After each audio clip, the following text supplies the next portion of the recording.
Drummers Universe.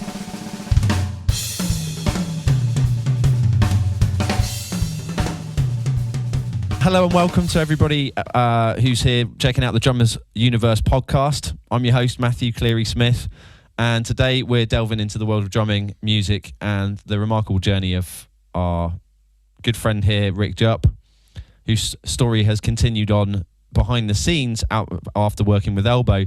He's been working on his skills and becoming a fantastic drum teacher who focuses on neurological aspects of drumming. You might know him from his time with the acclaimed band Elbow. Today we're shifting that spotlight to focus on this journey after he left the band in 2016. So Rick Jupp is, captivated audiences worldwide. I ended up teaching one of your tracks to one of my students actually for Trinity Rock and Pop Grade 4 at one point. We were studying it, you may know about that one. So the Bones of You, that's it. It was that track, right? Yeah. So transition from teaching, from being an Elbow to being a drum teacher with a unique focus on this. The mind's role in the art form seems to be a big part of your passion, right? And we're going to dive into your experiences and insights in this podcast today. We're going to look at and sort of work and explore the mental and emotional benefits of drumming and practical approaches to teaching, understanding the world of neurofeedback in drumming, sort of, perhaps a little bit on where you've explored therapy and helping people through drumming. And we'll see where that goes. But if you're ready to explore how drumming can transform your well-being and improve your passion for your playing, stay tuned, because this will be a really, really enlightening conversation on this particular area of drumming that we're going to do with Rick today. So, congratulations. So, thank you so much for being here with us, Rick, and exploring, sharing your expertise on this subject with all of us. We really appreciate it. No problem. Thank you so much for asking me. It's a real honor. We're very grateful to have you here with us. So, before we get into the nitty-gritty of the neurological side of things, the first question I kind of wanted to ask you was, could you share a little bit about your journey from being with Elbow as a drummer and then sort of that transition to your current role as a drumming teacher with a focus on these mental aspects? Yeah. So the short version. Elbow. It was myself, Mark, and Pete started it off. Typical route. Didn't really know what we were doing, especially Pete and myself. My uncle is a drummer, but also a marine biologist. So I presume that's where it kind of came from. Seeing a photograph of him giving it the beans with a red bandana, right, big bushy beard. And he was that was at his old university in Caboose, the Sultan of Caboose. Right. It was we're in the Middle East, and it was something that struck me. That was the start of the thing. We did the whole thing about Mark. He was playing guitar. He was a bit more of a rocker. Then we started to muck about, did the usual blues jams and stuff, trying to just understand what we were trying to do.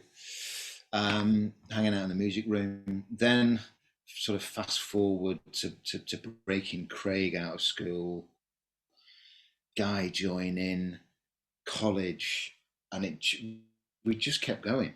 And seeing all our mates go off to uni and getting jobs and actually getting money and whatever. Yeah. And then again, fast forward.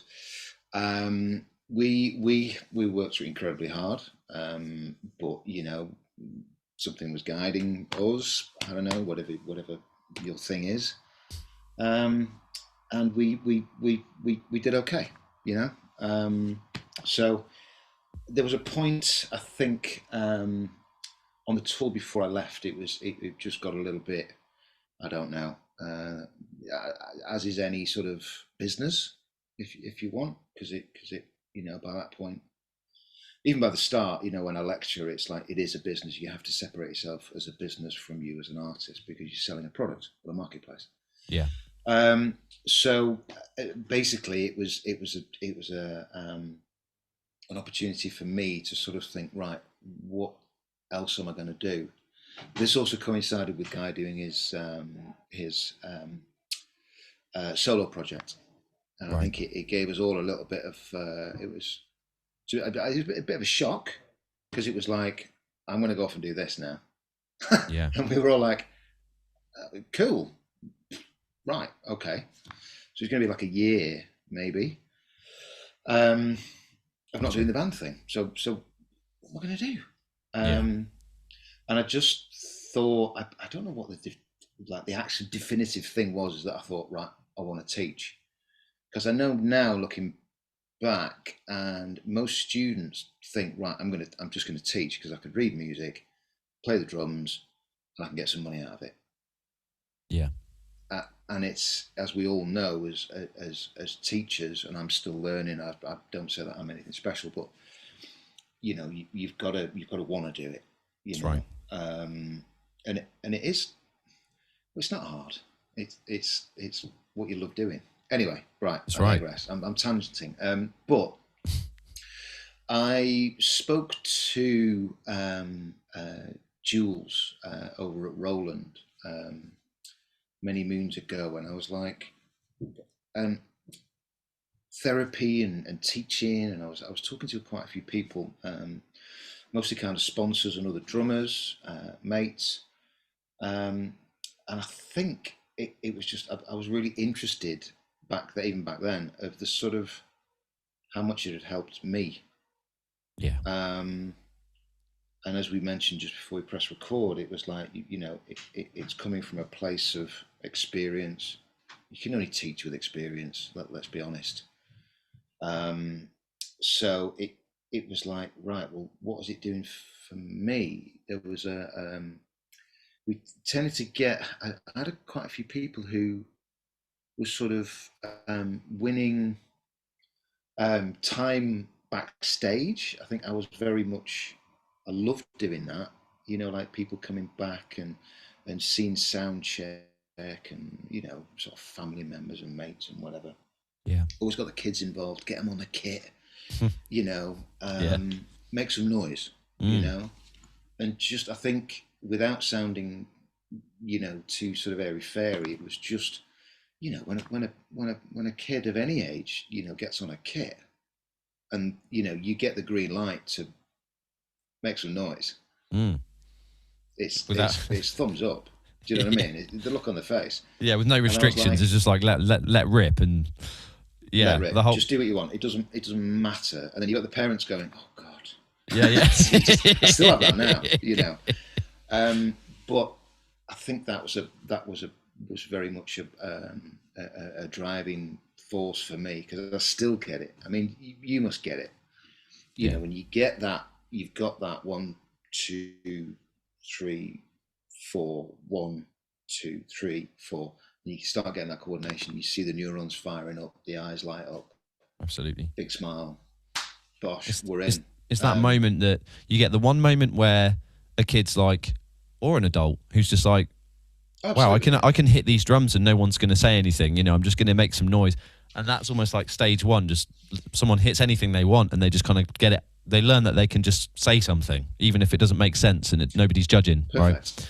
And then immediately after that, the next one that's like a really big light bulb moment that I feel like you're getting to here is like that moment when someone goes from beat to music and they're like, wow, I can communicate with something that I'm listening to and I can actually interact with it, right? I mean, that's huge when someone's like, wow, I can be the backbone of this tune exactly right now. It's amazing, right? That's you can articulate through another medium.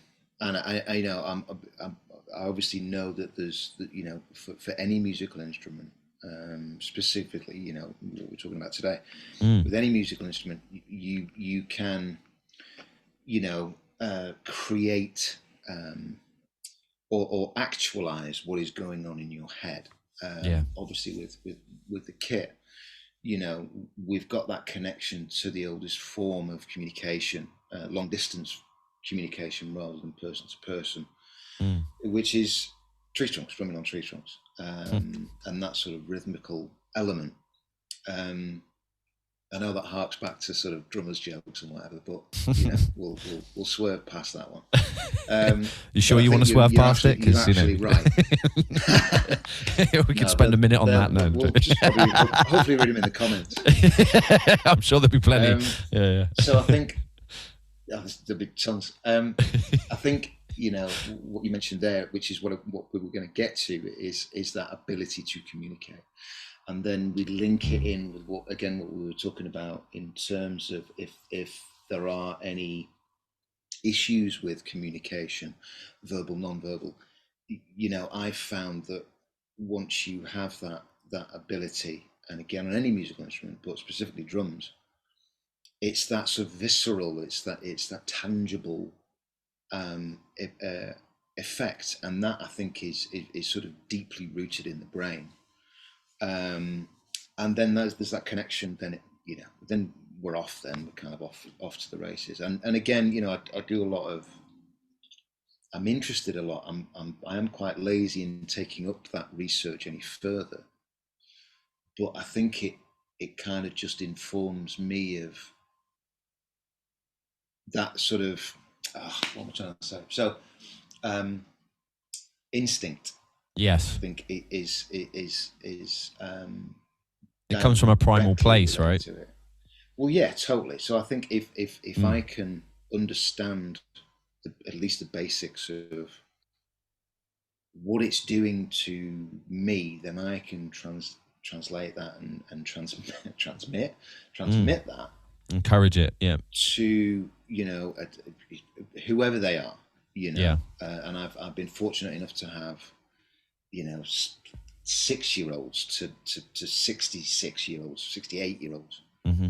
You know, and they've come and they've gone. You know, it's fine, but they, you know, they've tapped into that sort of cognitive coordination, getting in touch, the proprioception. There's, you know, the awareness, there's confidence, the body confidence. Yeah, and that's what I love about it. Yeah, I mean, you run workshops as well, right? It's not one-to-ones only for you. You do workshops, and it's amazing to see people of all age groups playing together, probably sometimes, I imagine. Like, they may not know what to talk about necessarily, but you put a drum in front of them and everyone's playing together. That's an amazing aspect of community through drumming, right? I think it's... No, absolutely. And I'm so stoked to be able to do that and take... you know, pay homage to all the other drummers and drum tutors who do that, because it's difficult, but you know, take a lot of influence off sort of, you know, Mike Johnston, Benny Greb, you know, Dave Elich, you know, forgive me for anybody else. There's JP Bouvet recently, who I've really connected with, but in terms of giving people a voice. Yeah. That's it. Without sounding too heavy about it, but, you know, just have some fun. Here's the basics. Yeah. I think what you were saying has to be rooted in something, right? Like when I first began the journey of teaching, you look back, don't you? And you look, well, what was the real benefit in my life? For me, for example, when I was 13, when I first picked up sticks, it was about a place to go when I was going through a tough part of my life, and it gave me a voice, somewhere I could speak without any judgment or response from anyone. And then when you start the teaching journey, you're thinking, well, you start to realize, well, your job is actually to try to get someone not to just to play the drums, but to be empowered to have that experience that, you know, at least give them the opportunity to have that experience that changed your life. And you can lose sight of that sometimes and get in the weeds and start thinking technically about what am I teaching and all of this stuff. But ultimately, what's the actual destination you're going for has got to be kept in mind, hasn't it? And it sounds to me like that's like the biggest part of what you're focused on. Absolutely. Being at LIPA has opened my eyes as well, because they allow us to have... sorry to interrupt, but those who don't know, LIPA is Liverpool Institute of... Performing Performance, arts. Yeah, that's it. Just so that you know. Carry on, sorry. No, you're right. We have an hour a week with each drum student. Well, they're on the performer module, so they're working to a final performance. But, you know, it's so nice to have that time with them, and it sort of aligns itself with my private students, clients, Yeah. Who I do an hour, but I try and do a full hour rather than a counselling hour, kind of 50-minute job. Yeah. And it's kind of nice because they've had the first 2 years of their degree very, very, very staid, very, it's a lot about patterns, the sort of, is it Charlie Wilcox? It's like Charlie Wilcoxon's snare studies. Yeah, Wilcoxon's. There you go. Yeah. So and I love all that. Huge respect. Yeah. And with the grades as well. But it's nice to allow them to really experiment with who they are. Yeah. They've been given the tools, but not necessarily the opportunity to just play with another drummer. Yeah. In the room. And it's, yes, I've done stuff and I've got experience of performance and putting stuff together and talk, the whole raft of the industry. But I've also just a drummer. Do you know what I mean? And I think without sounding too cliched, that does sound cheap when I say it, but I mean it in all honesty, is that, yeah, I love it because I get to play 8 hours straight of just playing with different people and having a chat. And when we've talked within the sessions, they've said that it's great. I've really enjoyed it. They don't go overboard because they're 20. Yeah. And it's like, yeah, that was cool. It was like that. Yeah. And that I'm like, oh my God, that's amazing. Yeah. So I think the play and the fun aspect, we've got to do the work. We've got to make sure we can, when we're learning to write, got to make sure that it's there so that we can communicate. But this time we're getting into sentences, we're getting into paragraphs, we're getting into, punctuation and flesh, putting flesh on the bones kind of thing. Yeah, none of that means anything without some heart, right? So it's like you two drummers sitting together and actually riffing out. For some of those drummers, is probably the first time they've had a proper jam session in that setting. I was very fortunate in my younger years to have a big brother who played guitar, so I got involved in jam sessions very early. But I do think a lot of drummers, you play to records at home, but there's something different and very visceral and specific about sitting in a room with another human being and actually having a chat musically, right? It brings something out of you that you can't find otherwise, perhaps. No, you're absolutely right, and I think that is your active listening. Also, just being objective, because when you are face to face with another drummer, firstly we've got to get rid of that judgment. Yes. I'm as guilty as anybody, and I think it does keep you sharp. But I think if you can remain objective, then you are keeping yourself in check, but objective without judgment, without that sort of criticism. It's critiquing rather than criticism. Yeah, so when you say objective, just for those listening, I mean, some may understand that, but how would you explain that for someone who doesn't necessarily get what you mean by objective? So thinking from somebody else's point of view. Yeah. So you're putting yourself in, you're seeing yourself from the outside. Yeah. Yeah, exactly. Hopefully that will make sense. Because you're taking, Illich. That's why he named his online course "Getting Out of Your Own Way." Getting out of your own way. Yeah. Because the first port of call is self-criticism, isn't it? Yeah. But you're not actually listening. You're micromanaging. You're not taking a step back and actually going, do you know what? I'm all right. Yeah. It's anathema to any musician, but I think specifically drummers, in giving yourself a pat on the back. Yeah. So, because when you look at measurable progression, if you're able to utilize that and do it for yourself in a compassionate way, in a kind way, you're more likely to develop with at a pace that suits you, you know, and this is, I mean, you know, the respect for the grades and everything else. It's fantastic. I love it. But Yeah. And it's a great way for people to have some kind of, you know, I did progress, that they can measure. Absolutely. Mm. But there is there's that continual stress element. Yeah. And for some it can manifest in certain traumas when when you do make a balls up, a gig or whatever. There's that sort of that huge adrenaline rush of like, fuck, I've done it wrong. Yeah. Stemming from school and right. that then takes us into that realm of sort of misdiagnosis. If school wasn't the right place for you, it's a big one to unwrap. But I think being compassionate in your practice and trying to be objective, so you're not sort of, again, it's that critique, not criticism. Yeah. You want to do the work, you want to get it right, obviously. Yeah. But it's not gonna.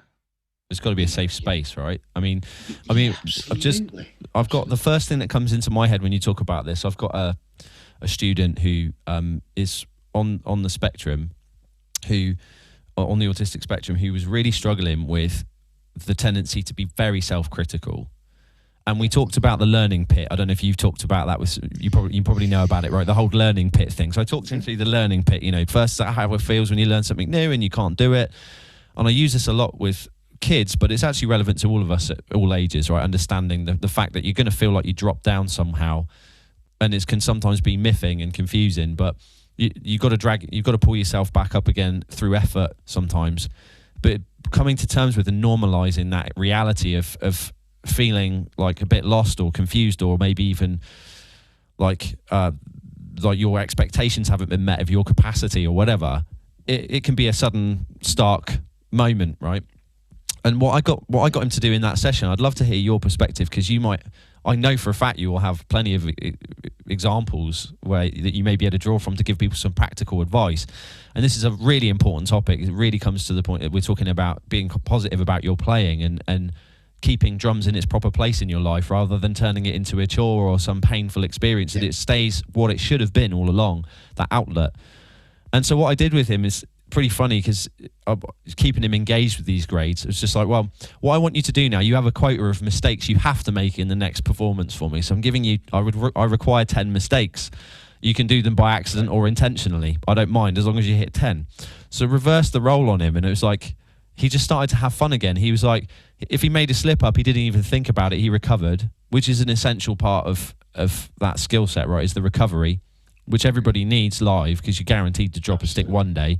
You're eventually going to do something. So if you can't recover, you've got a real problem. And it's learning how to recover with a smile on your face is the ideal outcome. So he started to do that naturally, which built that connection. I can smile through a mistake without me explaining him to do it, because he's just having fun. And then the other thing is he started to make mistakes on purpose, which turned into kind of like his own little twist or something, and that's him being creative, essentially, or sometimes intentionally just being completely mad with it and just stopping in a random location for a giggle and then laughing about it. And you're like, well, this is great. This is what it's supposed to feel like. So now I was like, now the next time you play it, I want you to bring that same energy to the performance and just play it through and just see where you're at. So have you ever done any little tricks like that, or have you done something similar to help people work through that sort of tendency to react to themselves in a negative light? Yeah, I think, that's amazing. I love what you've done there. It is bring it to the fore. So it's there. Yeah. We are going to make mistakes, but the very nature of those the two elements in that word is a mistake. That's a great point. We all know, you can just do it again. A cheeky little thing. It's a couple of little things. Again, it goes back to that being objective about your playing, even while you're playing. Yeah. Maintaining multiple narratives, because when we're playing and we've rehearsed a piece, we're outside of it. Yeah. Because you've got to manage your tempo, you've got to manage your dynamics, you've got to manage tempo dynamics with every other member of the band. You've got somebody looking at you in the bar. You've got somebody putting the coat putting the coat on and walking out, Mm. you know. And when you're playing, that's going to have an effect, isn't it? It's all stimuli, Well, that can get your brain going in some direction or there you another. go. Mm. So it's interesting to know how you sort of, you know, I kind of link it in with my wife introduced me to sort of, you know, meditation, breath work, which I think is there's a John Kabat-Zinn who is kind of seen as the you know, the sort of the dude, the don of meditation and mindfulness. He's done a lot of scientific research, right? Brought it all together. Exactly. Mm. Yeah. But I think it's that sort of being able to step out of the thought stream, and that's how I visualize it. So you kind of sat back and watching stuff move. So I think when we look at, you know, we are repetition and recall. You know, we're looking at different patterns. We're looking at the musicality of those patterns in a musical context, up to a point where you can step back from it. Now, I always try and get students to, again, this links into Benny Greb. Yeah. You vocalize the count. So 1 and 2 and 3 and 4. And so we create a little bit of a framework. We're also dipping into that multiple narrative element where you've got to count. You're listening to your head voice. You're also trying to control each limb with right hand's doing all the eighth notes, 1 and 2 and 3 and 4, and, you know, kick on 1 and 2 and kick on 1 and 3, snare on 2 and 4. There's a lot going on, but I think if, you know, your 1 is your get out of jail free card. So even if you miss that 1 when you're doing a fill and you go over, doesn't matter. You know, what's the worst that could happen? Do you know what I mean? You might get a grumpy bassist turn around and go, "What are you doing?" So long as you know where the next 1 is. Yeah. If you know where that next 1 is, you're like, right, well, I'll just do, and we're back in. Yeah. It's not as easy as that, obviously, but I think when you're looking at the sort of pit thing, if you understand that, yes, it matters, but it doesn't really matter. You know, you allow yourself to work within a relatively simple framework of the count, whatever the time sig is, and it's a mistake. Just wait for the next motorway exit. Let's put it like that. I'm full of this fucking rubbish analogies and comparisons, but it helps people to have examples you can draw from. Yeah, you know, it's, you know, we are kinesthetic and visual learners. So if you kind of try and understand your student and where they're at, if they're into footy, if they're into films, and if they're into whatever, you know, it's your responsibility to not be generic in your teaching. You've got to be a part of their world as much as they are of yours. That's a really nice analogy of being on the road, because we've all been there. If you drive, like, might not be so much for the 5-year-olds, but for us who've been driving for a bit, we've all been on the motorway and gone, oh, that was the exit. You know, like, and it's always annoying, but you're just like, well, where's the next exit? You know, you just got to look for the next exit. Otherwise, you're just going to carry on down the road. You're not just going to stop your car in the middle of the motorway. You got to keep driving, right? You got to find the next exit. Yeah. And you've got to maintain that sense of you've got to maintain that sense of presence, of being in the moment and not reacting to it. Now that's, you know, I think hopefully you'll echo this, but when we have stepped outside, you know, that forward trajectory, and so, you know, we've dropped a bollock. Do you know what I mean? And it's gone, oh shit, we've got to try and bring it back. Yeah. At that point, you're present. Excuse me. You're super present. You're micromanaging. Yeah. But so long as we can micromanage with a sense of the overall thing, rather than reacting to that panic. Yeah. I think it's echoing what you're saying with the what was it, the learning pit they call it. Yeah. Do you know what I mean? It, That sort absolutely. of that deep oscillation of criticism of da da da. But it's like, let's try and find a way that's applicable to the individual of how we get out of that. And sometimes from those mistakes, you look at any musical documentary, from those mistakes, as you said, that's pure creativity. Sometimes you get the best ideas, yeah. You're fucking riffing. You're panicking. Yes. You're like, wow, that was actually pretty cool. You sometimes wonder if that's how the over the bar line fill was first created, right? Like, it's got to be. Someone made it right the way to the 2 and went, that was actually pretty cool. Actually, I'm just going to go to the 2 more often. Yeah. That's a thing from Benny Greb whereby you have to be listening to yourself and aware.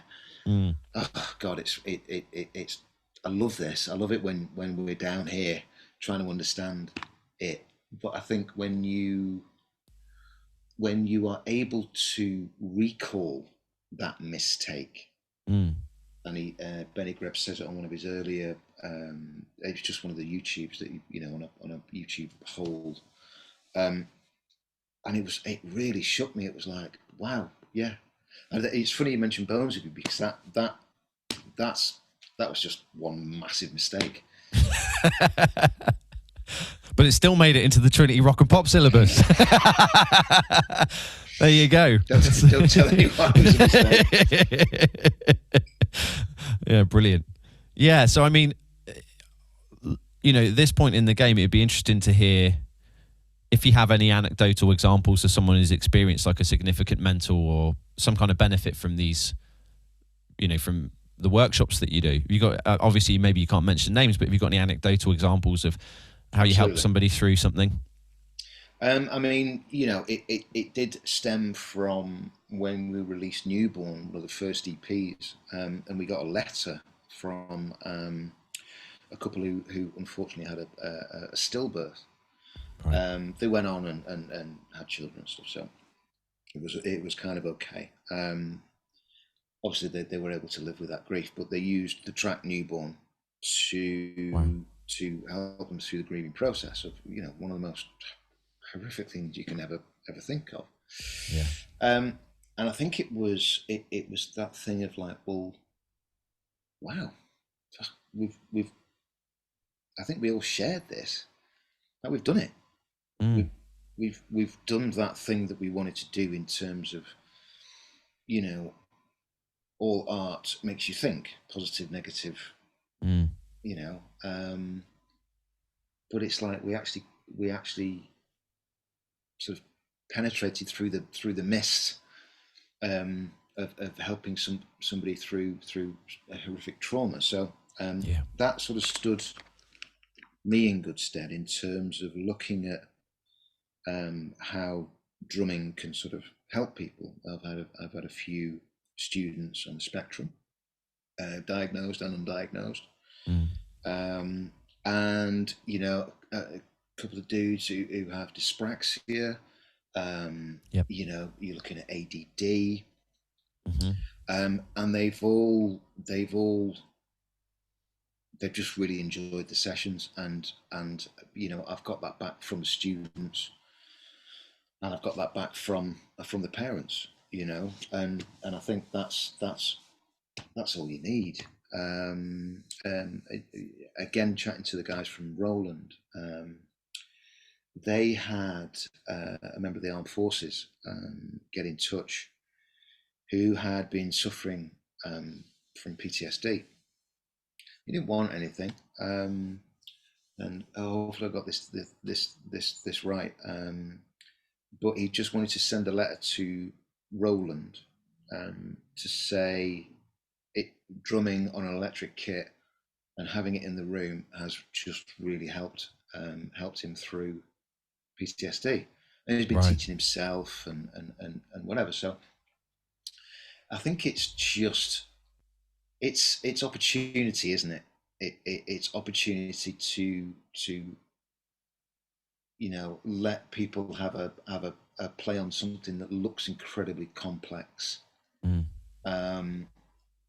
and they can make a shit ton of noise.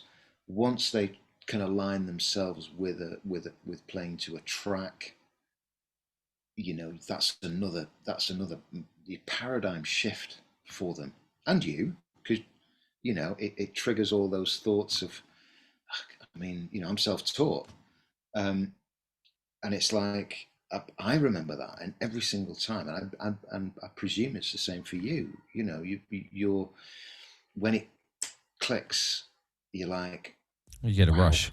You get a rush. It's yeah, huge. I think if you love teaching, I think some people get into teaching because it's a career op, and I respect anyone for putting the work in. At the end of the day, it doesn't matter.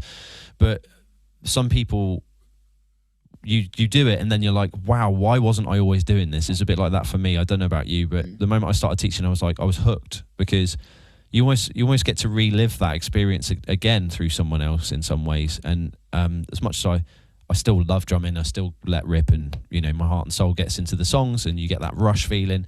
To bring that in someone else is such a wonderful moment, especially someone who maybe felt like they couldn't, and then they suddenly find out they can. I have a student like yourself who has dyspraxia, and the mother brought this young man in because he needed some way to help stimulate more coordination and improve his mobility. And it seemed he loved music, and he's so passionate about music. Like, I had to get him back into a really solid practice routine. Just dangled the carrot of him being able to study any song he wanted, basically, from his playlist, and he was back in it. He was just like, when he got a bit off the habit system, just that desire to be able to play the music he really wanted to was all you needed to do. That's how much he loves it, and it's only growing because of that connection he's building within himself in his nervous system, which is amazing, because his background being dyspraxic, many people will be like, well, a lot of people say that, I haven't really got coordination, I've just not got drumming in me. Well, to have dyspraxia is one of the most challenging scenarios to be able to play drums. It just goes to show, if you're willing to put that time in, and you've got enough passion for music, you can do it. And you have the right teacher. I always say that it is like getting the right counsellor. Yeah, doesn't matter. I'm going for therapy. It's like, well, it depends on what therapy. Counsellor, and if you have the right teacher. Yeah. And I know full well that I might not be the right one. So but if you have that right teacher who can give you that set of keys. Yeah. To unlock whatever's going on in here, then all the better. I think in what you were just saying, it's I don't know, I just get stoked every time. To see someone break through, you're just like, oh God, it can be really emotional. And I love when when they're kind of in there and they've got in with the track. Do you find this? When newbies, when they're playing to track, like first few times, do they switch like backbeat to downbeat? Yeah. Absolutely. I've had to start to create a game called Where's the One, and I'd just be like, okay, we're gonna just literally go, I'm gonna skip to random locations here, and and we'll see if you can guess where the one is. And they'd have to, because it's that understanding the context of your groove with the musical phrasing is a big challenge at first, right? And I think once you've been on the journey for a long time, you're like, well, you kind of know where the story starts and ends in terms of a musical phrase, like. And you get to understand it just like you do any other sentence in the human language. And well, that's the beginning of that melody and that's the end of that melody. So you forget about that, I think, as drummers sometimes down the line, because your job is to teach the drums, and it's like a different melody within the band than A, B, C, D, E, F, G.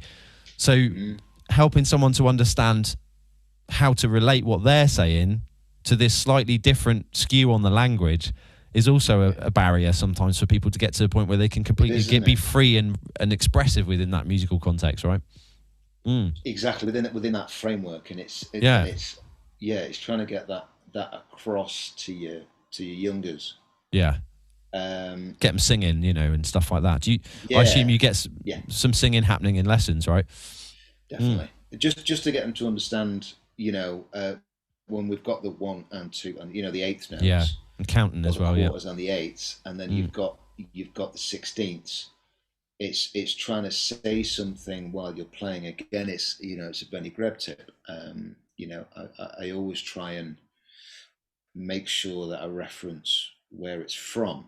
But I think just that thing of talking and playing is great. Because don't forget, a lot of people, obviously, with top line and with vocal hooks, that's what they're connecting to first. Yeah. And I do love the fact when somebody's playing, they're playing the vocal line. Do you know what I mean? Because they're singing the song as well. Right. And it's great because that gives me the opportunity to explain the sort of you're sort of you're pulling the plasticine apart now. Do you know what I mean? So you've got your 4 limbs, and then you kind of in the middle. Yeah. And we're trying to understand how we can talk, sing, separate, coordinate. Because every time we do sort of singles, doubles, paradiddles, and again I'm taking the Tommy Igoe tip here. I always make sure that we work in the feet as well. So you have to have your hi-hat voicing the quarter notes, so that we get that movement. In the sort of Achilles and the heel, we're not using the quad. We're not using any muscle group. We're just bouncing the eighths, but we're pronouncing the quarter notes. Sorry. So we get that movement, and we it takes a bit of practice with the left foot or the right foot. I sound like Life of Brian now, don't I? But it's when we shift our ability to keep time onto the hi-hat foot, the weaker foot, it actually frees up the stronger foot, the dominant foot, or the dominant neural pathways. Really is what we're looking at. And that frees it to explore those syncopated notes, stressing the the lesser notes and whatever. Yeah. And move in and around those quarter notes and eighth notes. Yeah. Into that 16th note, 16th note subdivision element, where you're looking at those aspects. So when we've got the left foot working, the kick is on the 1 and 3. We then do 8th note singles, doubles, and paradiddles, and I find that's a really good, for me anyway. It's a really good starting point, because we're exercising all 4 limbs. Yeah. From those 8th notes, you can go up to 16th notes, singles, doubles, and paradiddles. Then we can mooch about going from 8ths to 16ths, back to 8ths. Yeah. Without that sort of push and drag. Yeah. As we normally get.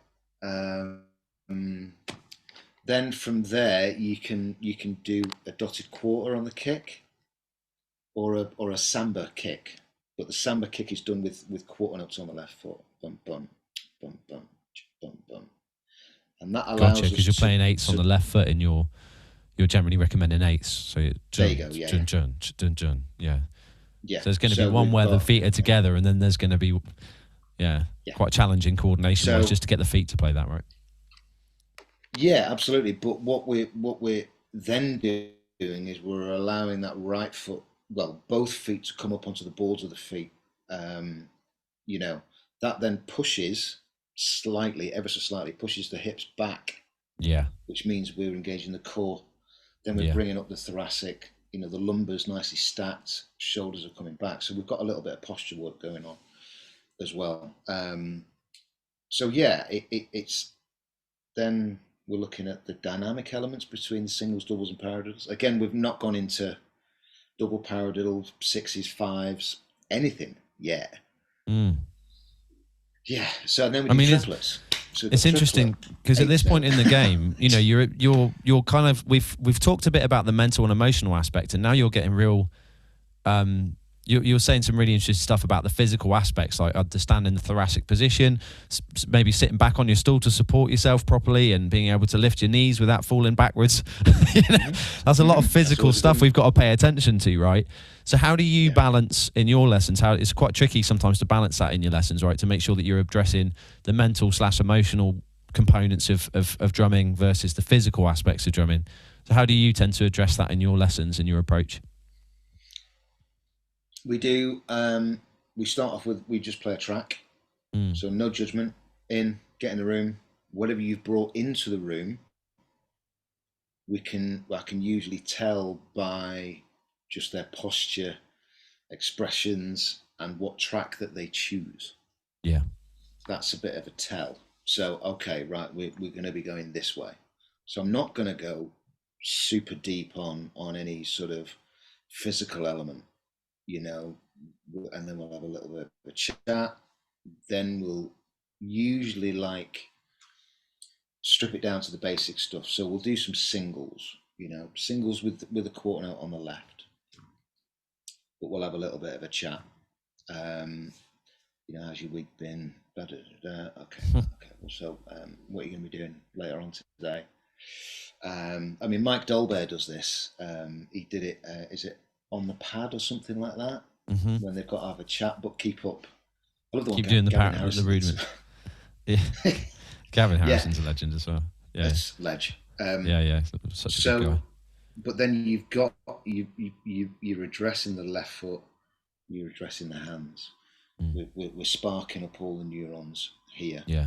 Usually by then they're in the room. Do you know what I mean? Yes. And that makes a lot of sense.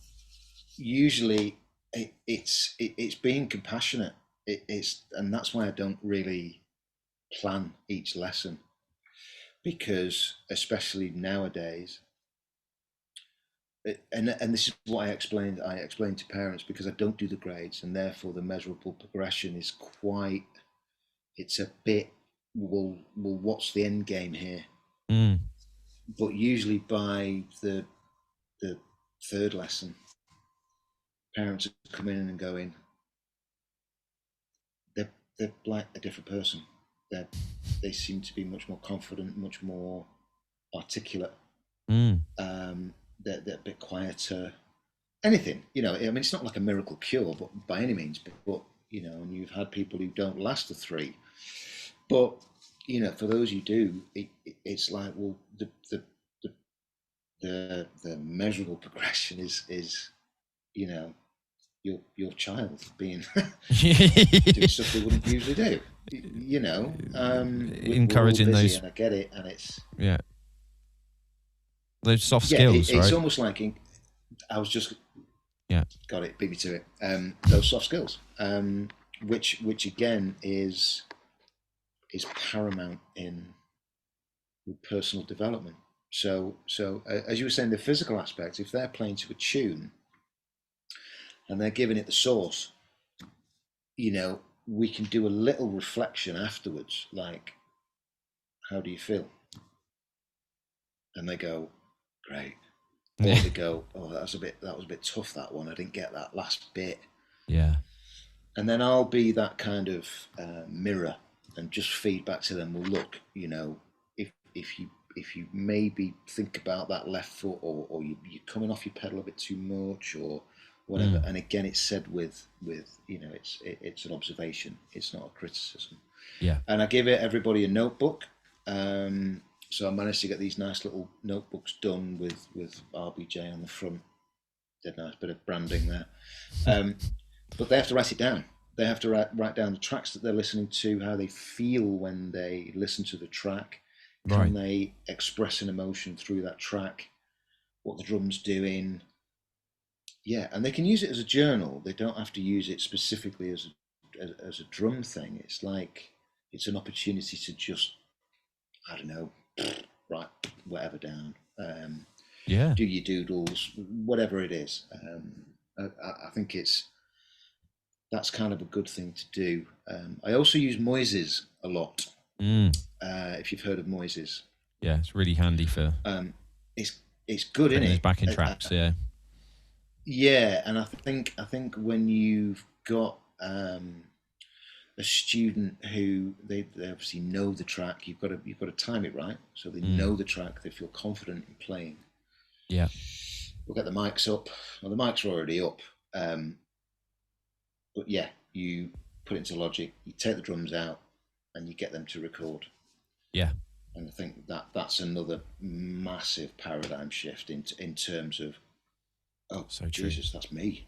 Yeah, that's so true. Yeah, I've come at it slightly differently to you, but definitely I will say that the times I've recorded students, and I encourage it for all of them, but I do it more like a Yeah, project outcome than necessarily a daily lesson scenario or something. But without a doubt, there's always this sense of like, wow, especially if you get it all, if you mix it down for them properly, in the end, when they get their yeah, final one done and they're just want to share it with their mates, and any adult or child is going to feel so proud of the work you've done. You've got it there immortalized on a record you can share. It's amazing, right? But I love what you're it talking is. about here. It's a bit different. Like you're talking about having this reflective process like built into every lesson and the whole journey. And it's really, really interesting hearing your perspective. Was it yourself who coined is it neurofeedback drumming? Is that where I've heard that term from before? But I'd love to say it was, but no. I mean, it makes sense, yeah, yeah. but no. But I think that sounds like what you're talking about in a way. It's like this kind of you're giving not just feedback on what they're playing, but you're making sure that the person's reflecting on how they felt when they played yeah, and how the learning process was as well, and making clear notes about that can be reflected on, so it's kind of embedded in the brain and it's not forgotten. That to some degree in the nervous system they can feel some sense of understanding about what just happened, and it goes into the system, and then that you can build on that. It's really interesting. Like there's a very there's a wider look at what you're doing. I've really enjoyed listening to you there, Rick, as you explaining how you approach the lessons from that perspective. It was really cool. well, I think thank you. I appreciate that, but it's obviously, you know, we're thinking the same thoughts, and you know, it's so nice, and really encouraging, you know, to have this conversation, and from somebody else who you know is coming at it from a slightly different way, but we're both aligning. Do you know what I mean? We both want the same outcome in having that dopamine hit, and when a student leaves, like, I don't know, without again not getting too heavy, but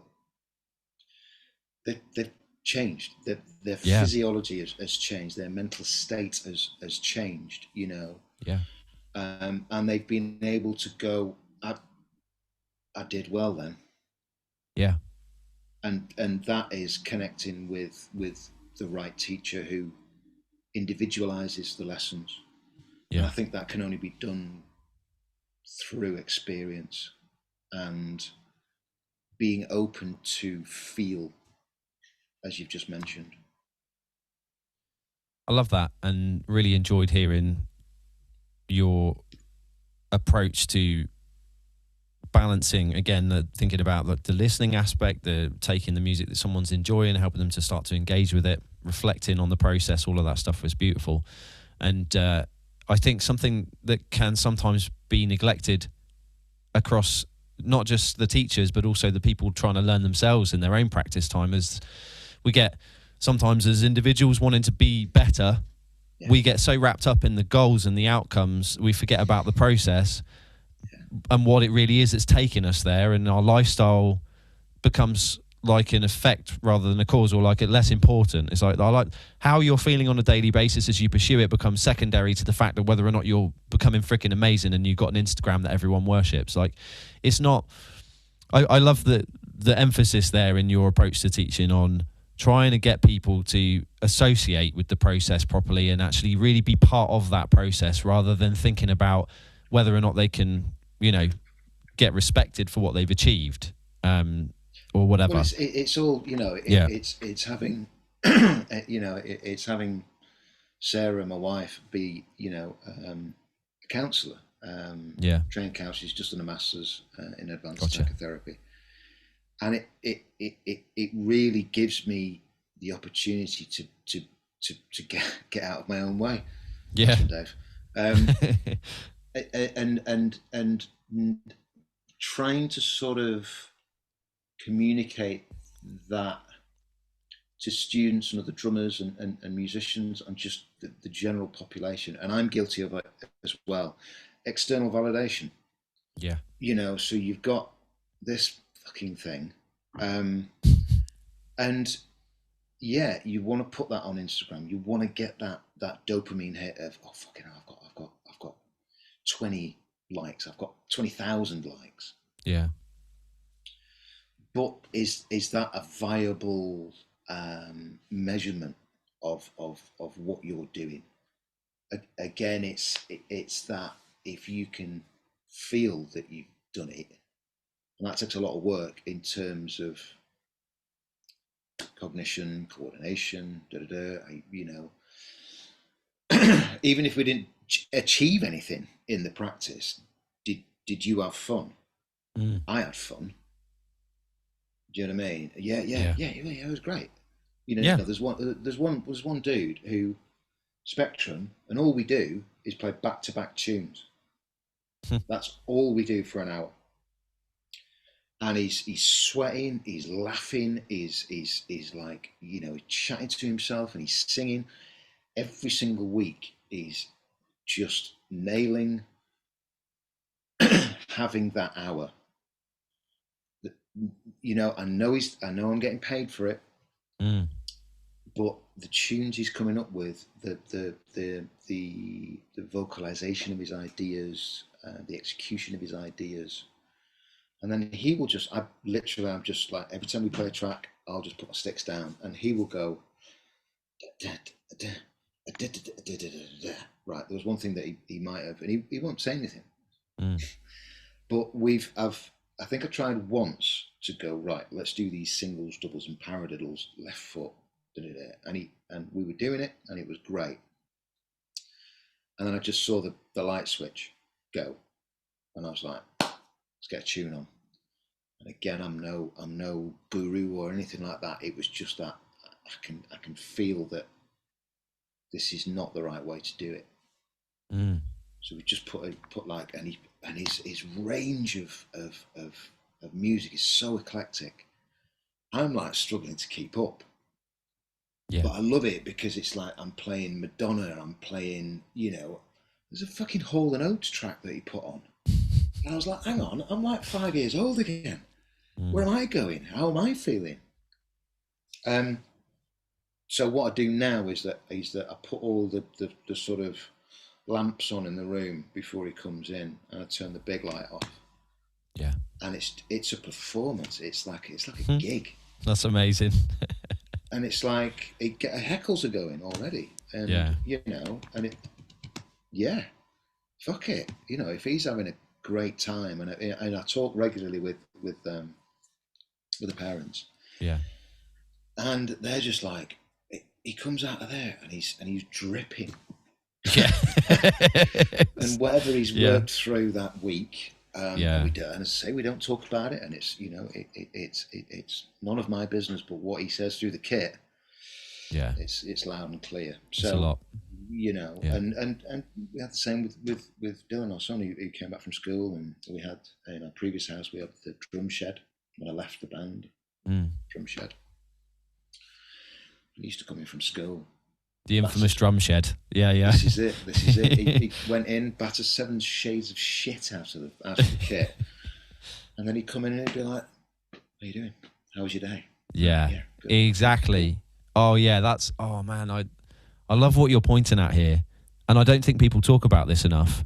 It's right there behind the scenes, like it's the elephant in the room. That's actually one of the core reasons we ever pick up sticks, but people don't talk about it because again, we're so many times people are so stuck in the frontal lobe, like trying to identify and separate and make it about success versus failure and all of this stuff. But you're a success the moment you walk out of the room and you felt better. Like that's just made your life better, isn't it? That's an instant success. Like you come in and now you can talk to dad again, or you can talk to your wife again from a place of stability, because you didn't have to take all that pent up stuff to them. You could go and put it somewhere else. and just be present again and come back to the people that you love, you know, more open. With a you can form your words a little better, or I don't know. I mean, you know. Yeah, and if you miss that, then what have you learned? I mean, it's a shame actually in some ways, right? I mean, like you can play all these great things, but it's so such a powerful part of being able to play drums. From my point of view, especially, I would agree with you. Like, again, that was what helped me get through my teenage years, because I saw some pretty rough stuff, which, you know, this isn't the time or place for it, but we all do that. We all see this stuff in some way or another. And so to have that place to go that nobody, for me at least, it was like when I played the drums, there was nobody telling me what was right or wrong about what I was saying. You know, that's the great thing. And if you've got, especially if you're in a place in your life where you feel like you're getting a lot of criticism or a lot of expectations and demands, or when you go to a drum set, it's all gone because you just say what you have to say. And I love that you're giving people that space when they come to you to be able to do that. There's too much going on to be self-critical while you're doing it. I think it's nice when you've got to a point where you're playing with music that you identify with, that you love, that you resonate with. I think, you know, it's nice to get to that point. Then when you look at using noises, it becomes more of an active process, a more actively creative process rather than passive. Because what we do when we play to track, we hide under the track, or we are replicating somebody else's work, which is fine, and it's very much a position that you want to get to and want to achieve. But going past that, I think, you know, it's good to encourage originality, creativity. Yeah. Because then you kind of hanging your arse out, really. Yeah. And this is for yourself. It's not for that external validation.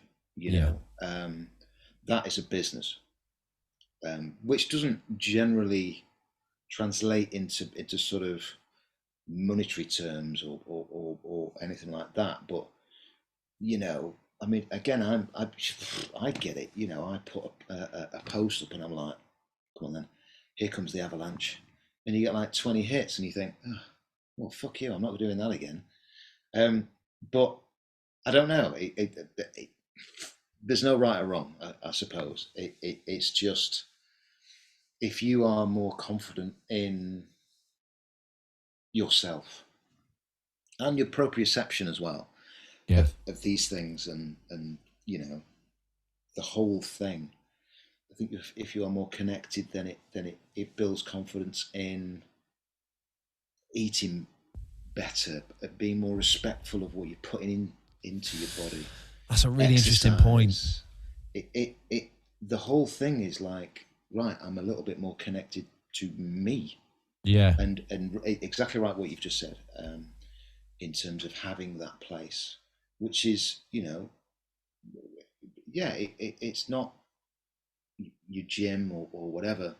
I don't know, that's a bit disparaging, but that's actually the same, in a way, that's the same reason people go to the gym, right? It's that proprioception you're talking about, like that. Yeah. It's those who don't know, it's like, the only reason I know about this, I think, is because of John Kabat-Zinn, actually. That's the first place I heard that word presented. Yeah. It's that feeling you're inside of your body, actually feeling like connected to your body and in this present moment, right? There's a lot of us, we're up here when we're playing, and that's what we need to get out of. And is a big part of the journey of being a drummer, right? That we don't have to think anymore about this beat we're playing. We're not constantly micromanaging mentally, and that we can feel our bodies and the rhythm of what we're playing, and the hearts of the people we're playing with, the empathy, being alive and full. Is without that, I mean, it's just, it can feel so empty, can't it? Yeah, but not then having to fill that space. Yeah, and not having to go, right, I've got this. What's next? Yeah. We're all guilty of. I do the same, but then I do have that thing of like, actually, I'm just going to sit here and I'm going to play 4/4. Oh, it reminds me of that Benny thing where he's talking about the fills and he's like, "Oh, this is boring." Oh, I've got a fill coming soon. That clip is hilarious, and he's like, "Here we go." Oh, that wasn't very good. Like that's what you're talking about is exactly like, I remember that clip, and that performance is exactly what I think a lot of us, if we're struggling when we play the drums to enjoy it, it's because that's what's going on. Yeah. And that proprioception and the meditative approach to your playing opens a doorway to get out of that thinking brain all the time, constantly criticizing and being stuck in your judgmental brain, and start to just be here and actually just enjoy and be a part of the process instead. Beautiful stuff to talk about. That's directly from Lee Harris from Talk. Lee Harris. Okay. So when we all sort of bonded over Talk, and it was this, right? We don't have to change after 8 bars. We don't have to add stuff. We don't have to take stuff. We can just sit. And it led to the first proper sort of elbow really track, which was September Sometime. Right. And then that sort of gave us the confidence to go, right, fuck, we don't have to write singles. Oh, God, thank God for that. We were shit at writing singles anyway, so thankfully that came along. But it gave me that kind of, the new... Way too humble. The station approach, the kind of, and again, you get shit for it, but it's like, well, if I had, Ash is no Phil on that. I think I had the Vic Firthall, the Zildjian live thing, and I chatted to him about it, and it sent everybody into fucking, just unbelievable, like, oh my God, he didn't play a fill, the no Phil. And I just thought, well, yeah, great. Hopefully that will get people to go, actually, when they're having these thoughts, oh God, here comes the curse. Just plant a symbol on it or not. Well, again, it's like it all depends where it's coming from, doesn't it? Like Keith Moon was the other end of the spectrum. He never had a lesson, and he was like just a blitz of fills all over the place. But it was never done from a place of like desire to fulfill his own expectations of himself. That's the best way I can put it. Like, it was always done from a place of service to the music, and what he felt from his heart was what needed to be said. And it came out through staying in that place as this one and only character that we know. And I feel like you're coming from that same place. It's like there's no expectation to do fills. There's also no expectation to just play groove. It's like we put that on ourselves, and it's trying to figure out how to get to a place where you actually just focus on giving to the music and enjoying being present while you're playing, right? Definitely, and it's a good exercise to do when you're. I was going to ask you, what would be an exercise that you would give people to sort of get into this space? This is perfect opportunity, yeah. Just play to a track, but play 4/4 underneath, if that's the time sig. Yeah. I like playing to a Nerve track. It's in like 7, I think, but I like playing 4/4 underneath because it you've got that. It's either in 7 or 5. I don't know. Yeah. Always play 4/4 underneath. Right. And it gets you to go, for the 2 bars or whatever that's off, and then but any track will do. And you just play 4/4 underneath it. So you're actively listening to each element. So you keep it in check with that. Usually it's the sort of beige version of metric modulation. It's great, but you've kind of got to really dig deep and focus. Yes. But as you say, like a teacher, kind of a facilitator. I don't like teacher. Facilitator who can allow you to just, try and get in your own head or get out your own way. That makes sense. Focus on that process. And it's funny because that's an interesting exercise, because then you're just trying to keep that groove down, but the music's changing on you, so it forces you to appreciate just holding the groove down. I really like that idea. It's really cool. It's simple as well. You can take that with you. It's not like anything that you can. Yeah. You have to get the book out or whatever, but it kind of does the job. Yeah. To like initially do the job, or start the process of thinking, oh, right, okay. You can have those multiple and maintain and manage those multiple narratives that you be using in a rehearsal room at a Yeah. gig, the same kind of things of like, right, then you might be able to be a little bit more objective and a bit more stayed in your approach to fills, Yes. because as much, you mentioned it before, there can be as much a part of the hook as the vocals, or Yeah. or a guitar or piano line. Well, it's funny as you were talking about the thing, the time signature shift as well. It just made me think of When the Levee Breaks. Right. I mean, that's in 3/4, but he's just keeping a 4/4 groove underneath, and it was so iconic. And he doesn't fill the whole verse really. He just throws one fill in to transition to the da-dun, and it's knowing when as well sometimes, isn't it? Like when it's gonna take away from or add to.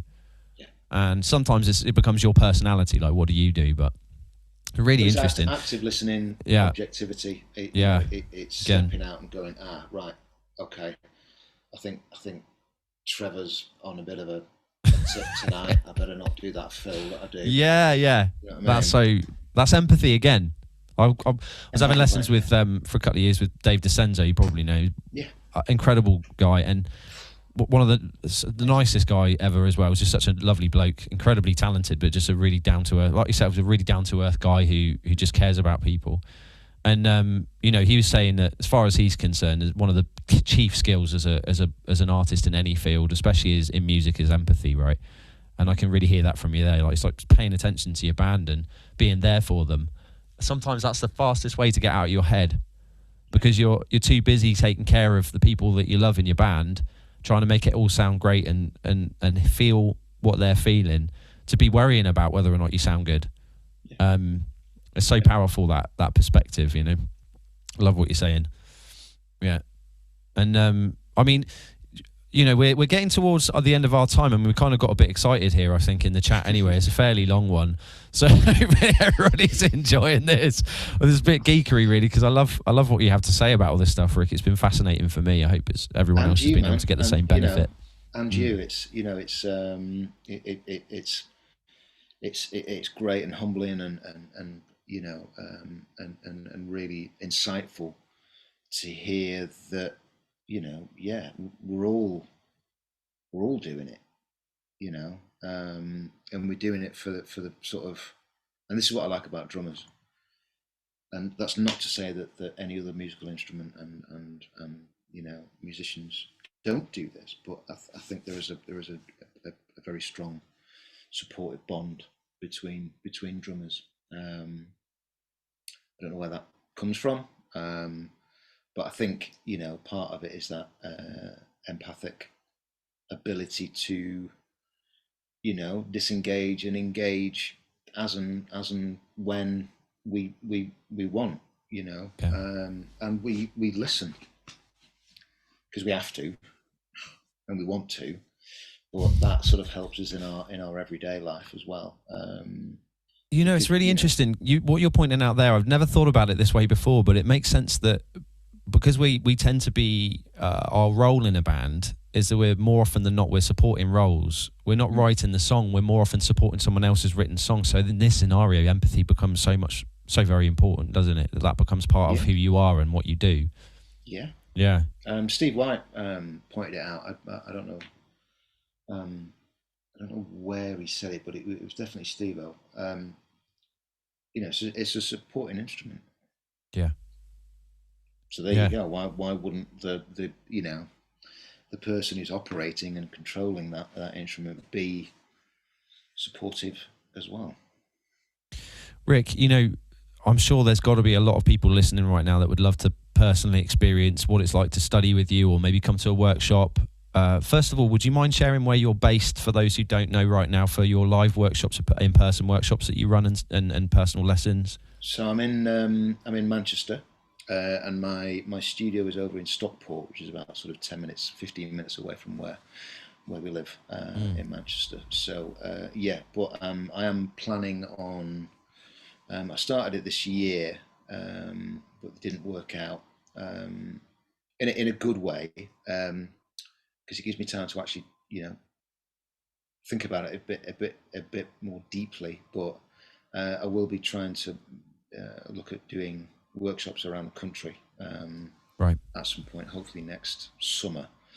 But TBC, to be Well, confirmed. in that case, everybody who's interested in one of those, and you're a bit further away from Manchester, maybe you want to get in touch with Rick and invite him up, because I'm sure if there's enough people showing interest, you can get a tour bus ready, kind of something, you know. Yeah, definitely, man, definitely.